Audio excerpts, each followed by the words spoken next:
किस ग्रह का मनुष्य पर क्या प्रभाव पड़ता है।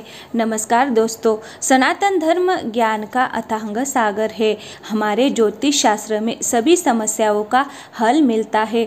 तो आइए आरंभ करते हैं। ज्योतिष शास्त्र के अनुसार किसी भी व्यक्ति की कुंडली के 12 भावों में स्थित नवग्रह उस पर आजीवन असर डालते हैं। ग्रहों की बदलती स्थिति के चलते उनके शुभ या अशुभ प्रभाव कभी भी किसी पर पड़ सकता है। व्यक्ति के जीवन में किसी भी प्रकार की घटना घटित होती है, उसे इन 12 भावों के माध्यम से ही जोड़कर देखा जाता है। किसी भी व्यक्ति के बुरे दिन कभी भी किसी से पूछकर नहीं आते हैं, लेकिन किस ग्रह के कारण आपको तकलीफें झेलनी पड़ रही है, उसके बारे में ज्योतिष शास्त्र के द्वारा आप ज़रूर पता लगा सकते हैं। उसे जानकर उस ग्रह से संबंधित उपाय भी कर सकते हैं, जिससे आपके जीवन की सारी समस्याएं समाप्त हो जाएगी और आपका जीवन सुखमय हो जाएगा। जब किसी व्यक्ति पर ग्रहों की खराब दशा आती है तो अरबपति आदमी भी खाकपति हो जाता है। अच्छा खासा पहलवान व्यक्ति कमज़ोर हो जाता है। बहरहाल किसी भी ग्रह विशेष से संबंधित खराब दशा को तमाम संकेतों से जान सकते हैं। तो आइए ऐसे ग्रहों की अशुभता के लक्षण के बारे में जानते हैं। सूर्य की अशुभता के लक्षण। ज्योतिष के अनुसार जन्म कुंडली में सूर्य ग्रह के अशुभ होने पर व्यक्ति का अपने पिता के साथ झगड़ा होने लगता है और वह अपने ही पिता का विरोध करना शुरू कर देता है। सूर्य की अशुभता के चलते पिता को कष्ट होता है। व्यक्ति के भीतर आत्मविश्वास में कमी आती है। मानहानि, सत्ता पक्ष से कष्ट, हृदय रोग, पित्त रोग, नेत्र पीड़ा, चर्म रोग, अस्थि रोग आदि समस्याएं होती है। इसके लिए जातकों को सूर्य ग्रह के शुभ करने का उपाय करना चाहिए। सूर्य की शांति के लिए प्रातः स्नान करके बाद सूर्य देव को जल अर्पित किया जाता है। इसके बाद सूर्य से संबंधित वस्तुओं का दान, जप, होम मंत्र धारण व सूर्य की वस्तुओं से जल स्नान करना भी सूर्य के उपायों में आता है। रविवार को उड़द, गेहूँ, तांबा, माणिक्य, रत्नलाल, पुष्प, खस, मेनसील आदि का दान करना चाहिए। इसके अलावा सूर्य ग्रह के लिए रूबी माणिक्य धारण करना चाहिए।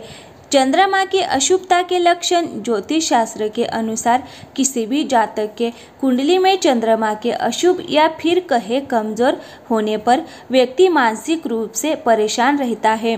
उसे तमाम तरह की चिंताएं घेरी रहती है। व्यक्ति को निद्रा रोग, रक्त विकार, कफ की बीमारी, सर्दी जुकाम, चिंता श्वसन संबंधी दिक्कतें, मतिभ्रम आदि दिक्कत बनी रहती है। यदि आपकी माँ की तबीयत हमेशा खराब रहे तो ये आपकी कुंडली में अशुभ चंद्रमा की निशानी है। इसके साथ ही प्रेम विवाह में कई तरह की परेशानियों का सामना करना पड़ता है। चंद्रमा को शुभ करने के लिए आप भगवान शिव की उपासना तथा आराधना कर सकते हैं। इसके साथ ही सोमवार को व्रत रखने से भी चंद्र की अशुभता दूर हो जाती है। मंगल की अशुभता के लक्षण। वैदिक ज्योतिष के अनुसार किसी भी जातक की जन्म कुंडली में मंगल के अशुभ या कमजोर होने पर उसे अपने भाइयों से विरोध झेलना पड़ता है। उसे अचल संपत्ति, जमीन आदि से जुड़े विवाद को झेलना पड़ता है। अशुभ मंगल ग्रह के कारण संपत्ति को आग या चोर से भय बना रहता है। मंगल के अशुभ प्रभाव के कारण व्यक्ति अभिमान और क्रोध की अधिकता रहती है। अस्थि मज्जा की बीमारियां, शरीर में जलन, अल्सर, फोड़े, फुंसी आदि रोग होते हैं। अगर आपके कुंडली में मंगल ग्रह शुभ नहीं है तो आप मंगलवार के दिन व्रत करें और हनुमान जी की पूजा करें एवं इस दिन हनुमान चालीसा का पाठ अवश्य करें।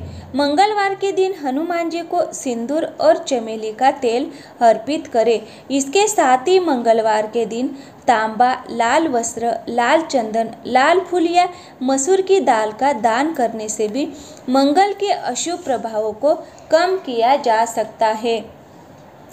बुध की अशुभता के लक्षण। ज्योतिष शास्त्र के अनुसार बुध के अशुभ होने पर व्यक्ति को वाणी दोष होता है। कुंडली में बुध की अशुभता करियर, कारोबार में मनचाही सफलता में व्यवधान लाती है। व्यापार में घाटा होने लगता है। व्यक्ति को चर्म रोग की शिकायत रहने लगती है और उसकी तर्क शक्ति क्षीण हो जाती है। अशुभ बुध पक्षाघात, दांत खुजली, नपुंसकता, गूंगापन, गले में खराबी आदि लेकर आता है।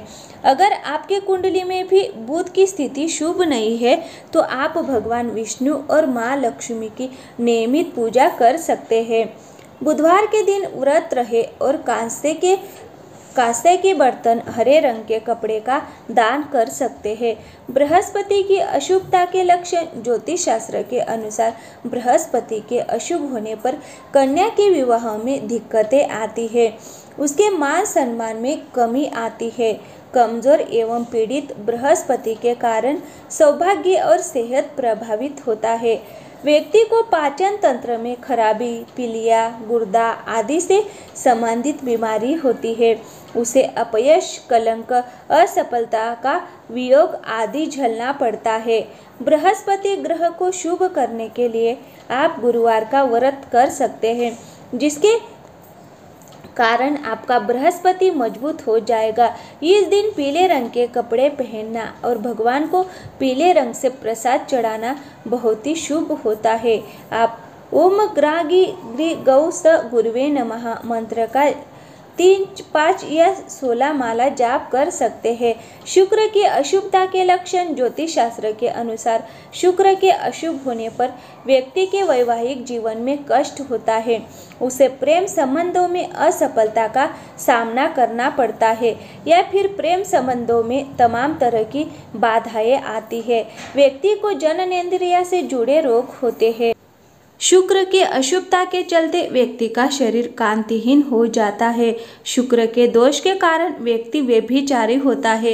इसी प्रकार स्त्रियां पर पुरुष संग संबंध बनाती है। शुक्र ग्रह को शांत करने के लिए आप माँ लक्ष्मी की उपासना, सफेद वस्त्र का दान, भोजन का कुछ हिस्सा गाय, कौवे और कुत्ते को खिलाना, शुक्रवार का व्रत एवं ओम शु शुक्राय नमः मंत्र का नियमित जाप कर सकते हैं। शनि की अशुभता के लक्षण। कुंडली में शनि संबंधी दोष होने पर व्यक्ति को पेट में गैस से संबंधित समस्याएं होने लगती है। उसे हर समय पेट संबंधी कोई ना कोई दिक्कत बनी रहती है। शनि दोष के चलते जातक को तमाम तरह के शारीरिक कष्ट, पारिवारिक कलह, संपत्ति नाश, रोग, व्याधि, अपमान, राजकीय कोप आदि का सामना करना पड़ता है। व्यक्ति में आलस्य आता है और वह गलत कार्यों में लिप्त होने लगता है। इसके लिए आप प्रतिदिन हनुमान चालीसा का पाठ करने से शनिदेव के गुस्से से बचा जा सकता है। शनिदेव की कृपा पाने के लिए चिड़िया, मछली और पशुओं को दाना, पानी या चारा खिला सकते हैं। इसके साथ ही शनिदेव के बुरे प्रभाव से बचने के लिए हर शनिवार के दिन सरसों के तेल के दीपक में काला तिल मिलाकर शनि मंदिर में जलाए और शनि स्रोत का पाठ कर सकते हैं। राहु की अशुभता के लक्षण। शास्त्रों के अनुसार जब कुंडली में राहु अशुभ फल देने लगता है तो व्यक्ति को कार्यों में असफलता मिलने लगती है। उसका मन तो किसी कार्य में और नहीं पूजा पाठ में लगता है। उसे तमाम तरह की चिंताएं और लोगों से धोखा खाने की चिंता घेरने लगती है। व्यक्ति को संतानहीनता, राजदंड, कारावास, शत्रु, चोर, चोट चपेट आदि का भय बना रहता है। इसके लिए आपको कम से कम 18 शनिवार तक राहु का व्रत रखना चाहिए। ऐसा करने से अशुभ प्रभाव दूर होते हैं। राहु दोष से मुक्ति पाने के लिए शनिवार के दिन काला वस्त्र धारण करना चाहिए और ओम भ्राभ्री बहुस रहा नमः मंत्र का जाप करना चाहिए। इन उपायों से आप राहु को शांत कर सकते हैं। केतु की अशुभता के लक्षण। केतु के अशुभ होने पर व्यक्ति शारीरिक क्षति होती है। व्यक्ति की लोगों से अचानक झगड़े, दुश्मनी आदि होने लगती है। केतु के दोष के कारण व्यक्ति को अपने नौकरों से ही कष्ट होने और शत्रुओं से खतरा बना रहता है।